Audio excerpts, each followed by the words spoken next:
The chandeliers glittered like frozen constellations above the grand ballroom of the Harrington estate in Charlotte, North Carolina. Every surface shimmered with gold and glass, but beneath the glitter, the air was sharp enough to cut. My stepmother, Victoria, stood at the center of it all, poised, radiant, and venomous. She raised her champagne flute and smiled with the grace of a queen who knew her court would never question her. "That's precisely what you merit, Amelia," she said, her voice floating effortlessly above the orchestra's melody. Her words, sugar-coated but sharp, sent a ripple of laughter through the guests. My father, Richard Harrington, chuckled as if her cruelty were a form of charm.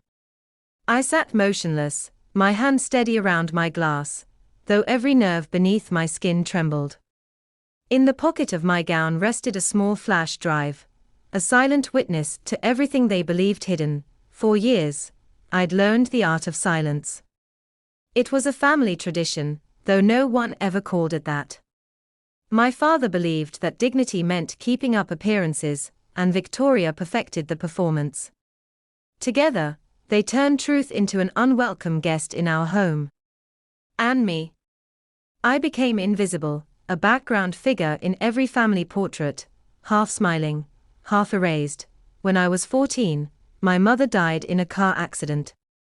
Her scent of lavender still lingered in the hallways when Victoria appeared, wearing her trademark Chanel perfume, her voice smooth as silk and just as cold. Within weeks, she'd transformed the household. The staff, once kind and loyal, began speaking in careful tones, fearful of displeasing her. My father, desperate for peace, called her presence stability. To me, it felt like a storm disguised as calm. I remember my first Christmas, after she arrived. The tree glittered with silver ornaments, yet I felt as if I were watching through glass. When it came time for the family photograph, Victoria placed her manicured hand on my shoulder and whispered, "Smile wider, dear. No one likes a sulking girl." Her smile in the photo was flawless. Mine looked borrowed. The only space where I could breathe was my sketchbook. Drawing became my refuge, a place where I could capture things no one else noticed. I drew the tired gardener, whose hands told stories of decades, the wilted rose in Victoria's perfect vases, the faint crack in the marble floor of our hallway. I drew the truth they refused to see. 80/20. I left the Harrington estate with nothing but my art supplies, a second-hand suitcase, and the faint hope of freedom. Victoria hosted a farewell luncheon, offering me a thin-lipped smile and words that dripped with false sweetness. My father handed me a check and murmured, "Reach out if you need anything." I didn't. I built my life from the ground up, one sketch, one story at a time. Over the next decade, I became a graphic novelist. My art wasn't glamorous, but it was honest. I drew about forgotten people, the immigrants who built cities they'd never own, the women who spoke truth in whispers, the elderly whose stories no one cared to hear. My readers wrote to thank me for giving voice to those who had none. Yet, when the lights dimmed and I set my pen aside, I felt the same old silence pressing against me. I'd told so many stories, but not my own. Then one morning, an email arrived. "You are cordially invited to Richard Harrington's 65th birthday gala. Black tie required. No greeting. No warmth. Just formality." I stared at the message, heart thudding. 10 years of absence, and still, I was summoned like a forgotten relative reclaimed for spectacle. I should have deleted it. But something inside me whispered that this time, I had a choice, to return not as their shadow, but as their truth. A few days later, my best friend Sophia dropped by unannounced, her curls tangled, her hands smudged with paint. "You won't believe what I overheard," she said, collapsing onto my couch. She told me about Olivia, Victoria's daughter, my stepsister, speaking at a cafe to a man named Marcus. "Father won't suspect a thing until the documents are finalized," Olivia had said. Sophia had caught a glimpse of her phone screen, a folder bearing the Harrington Tech logo, curiosity turned into unease. What documents? What plan? Sophia remembered she still had access to a shared drive from a design project with Olivia. When we checked, the folder opened easily, too easily. Inside were files outlining a scheme to transfer company assets to Olivia, with Marcus and Victoria orchestrating the process. The messages were arrogant, mocking even. "Father will thank us later," Olivia wrote. "Amelia won't interfere. She never does," replied Victoria. I felt my chest tighten. All my life, they'd treated me as irrelevant. Now their confidence in my silence was a weapon I could finally turn back on them. Sophia looked at me carefully. "If you expose this, it'll destroy them." "I'm not looking for destruction," I said quietly. "Just truth." I copied the evidence to a flash drive and held it in my palm. It was small, but it felt like holding every unspoken word I'd swallowed over the years. The decision weighed heavy, but it was clear. I wasn't returning to cause chaos. I was returning to reclaim my voice. The night of the gala arrived cloaked in a chilly wind. Charlotte's skyline shimmered behind me as I stood before the gates of the Harrington estate. The same wrought iron arch greeted me, though the place looked smaller than I remembered, as if time had stolen its grandeur. Inside, opulence ruled as always: crystal chandeliers, velvet drapes, the air thick with expensive perfume. Victoria glided toward me in an emerald gown, her smile perfectly rehearsed. "Amelia," she greeted, her tone light, but her eyes scanning every inch of me. "You came after all." "The invitation insisted," I replied. She tilted her head slightly. "Just keep things pleasant tonight." It was less a request than an order. But I had grown immune to her power. My father soon approached, his tuxedo impeccable, his smile polite yet distant. "Amelia, I'm glad you're here," he said, though his eyes already wandered to the next conversation. I smiled faintly. "So am I." All evening, I watched him laugh beside Victoria, watched Olivia bask in admiration, their lives playing out like a well-rehearsed play. But beneath the glitter, I could sense the tension of secrets waiting to burst. When the speeches began and the crowd toasted to Richard's legacy, I quietly slipped away. In the solitude of his study, I placed the flash drive on his mahogany desk. The ancestral portraits above seemed to watch me with solemn approval. For once, I didn't feel like an intruder. I felt like the rightful narrator of a story long twisted by others. Moments later, my father appeared in the doorway, his tone surprised but calm. "Amelia, what are you doing here?" Seeking a moment of quiet, I said. He hesitated before stepping inside. The lamplight softened his face, revealing lines I hadn't noticed before. "You look so much like your mother," he said gently. I wanted to tell him that she'd looked for truth, not appearances, but instead, I slid the flash drive toward him. "You should see this," I said. "Before it's too late." His eyes narrowed in confusion, but he inserted it into his laptop. The files unfolded before him: documents, signatures, recordings. Victoria's voice echoed from the speakers, cold, calculated, unmistakable. Olivia's laughter followed, cruel and confident. I didn't need to watch him to know what he felt. The silence said everything. When the last recording ended, he exhaled shakily. "Good heavens," he whispered. I met his gaze for the first time in years. "You always said integrity built everything you have." "I just hope that's still true." For a long moment, he said nothing. Then, quietly, he reached for my hand. "You could have exposed us all publicly," he said. "Why didn't you?" For a moment, the only sound was the faint hum of the chandelier above us. My father sat still, his hand frozen on the laptop, the glow from the screen reflecting in his eyes.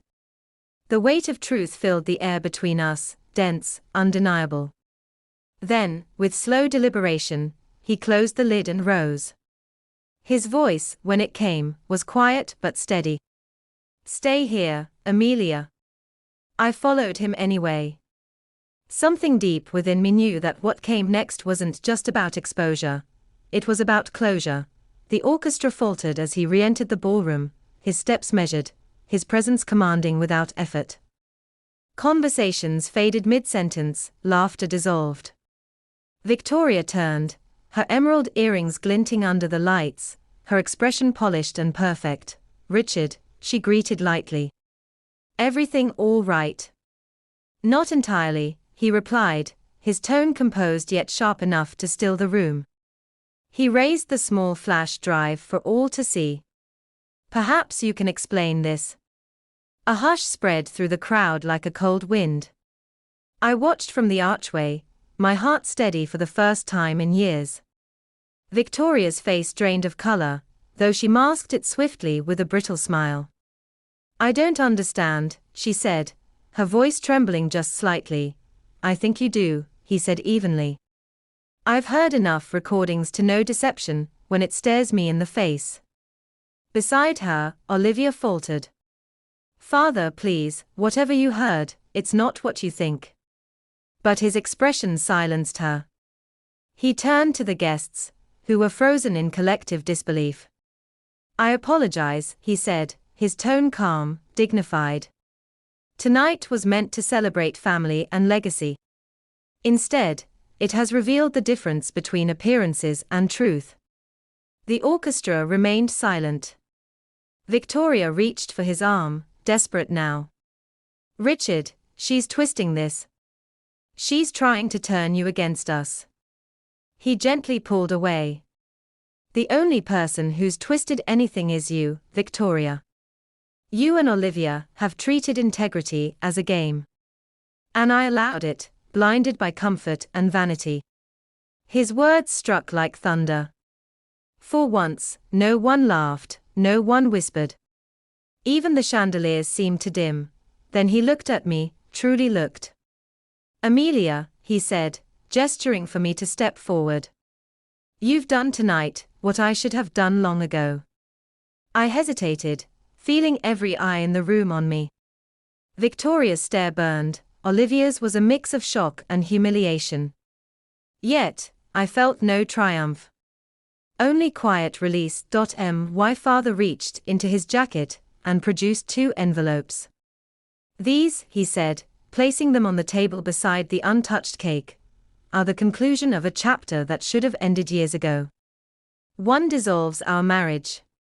The other severs business ties between Olivia and Harrington Tech effective immediately."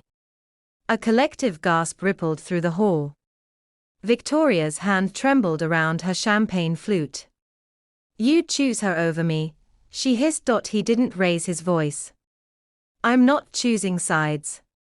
I'm choosing honesty." For a long moment, no one moved. Then, one by one, the guests began excusing themselves, murmuring apologies, their shoes clicking against marble as they slipped away. The glamour evaporated, leaving only raw truth beneath the chandeliers. Victoria stood motionless, her poise collapsing like porcelain under pressure. "You'll regret this," she whispered, her voice trembling between fury and disbelief. But my father turned away, the final curtain falling without spectacle. "Amelia," he said softly. "Let's go." We walked out together through the grand doors, the cool night air greeting us like a blessing. The music inside resumed faintly, but it no longer belonged to us. As our footsteps crunched against the gravel driveway, I felt lighter, freer. For the first time, silence didn't feel suffocating. It felt sacred. After a while, he spoke. "I used to think protecting you meant shielding you from pain," he said quietly. "But I see now that it only meant avoiding my own." I glanced at him, the night breeze lifting his hair. "We all hide behind something," I replied. "Some behind success. Some behind silence." He gave a faint, weary smile. "You got your mother's courage. I never deserved it." "You're wrong," I said gently. You just forgot how to use yours. We drove away without looking back. Behind us, the lights of the Harrington estate shimmered faintly, then disappeared into the dark, like a fading illusion finally breaking apart. Months passed, winter softened into spring, and life, for the first time, began to feel ordinary in the best way possible. The mansion was sold quietly, its legacy ending not with scandal, but with stillness. My father moved into a small lakeside cottage north of Charlotte, where the mornings smelled of pine and the evenings reflected gold across the water.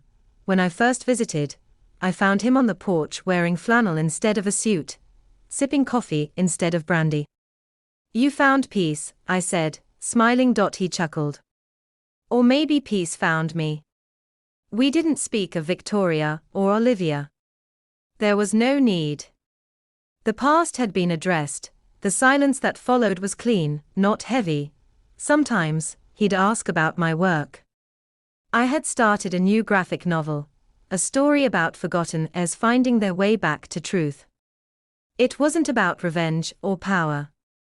It was about reclamation. When I told him that, he nodded thoughtfully. "You're teaching people something I never learned early enough, that peace comes when truth does." Weeks later, he called me after reading an early draft. His voice was quiet but sincere. "It hurt to read," he admitted, "but I'm proud of you. Your bravery saved more than my company. It saved me." That night, standing on my apartment balcony, I looked at the city lights stretching endlessly below. For years, I had believed that love was something earned through obedience or silence. But now I understood, it's born from truth, not perfection. When my novel finally launched, the event was small but heartfelt. Readers came to share their own stories: children estranged from parents, women reclaiming their voices, men rebuilding trust after betrayal. Their words reminded me that pain, when faced, transforms into purpose. As I stepped onto the small stage to thank them, I caught sight of my father near the back, his hands clasped, tears glistening in his eyes. It was the first time I'd ever seen him cry. Not from regret, but from release. Afterward, he hugged me tightly and whispered, "I finally see you, Amelia. And I always will." I smiled through my own tears. That's all I ever wanted. Later that evening, alone in my studio, I packed away my sketches. On the shelf sat the old flash drive, its silver surface dulled with time. Once, it had been my weapon. Now, it was simply a reminder: truth, once revealed, no longer needed to fight. It just existed, quiet, enduring, eternal. As I turned off the light, my phone buzzed. A message from my father: "Proud of you, dear. Never let anyone dim your light again." I whispered to the darkness, "Never again." And in that stillness, I felt it: the profound freedom of no longer shrinking to fit into someone else's story. I had finally written my own.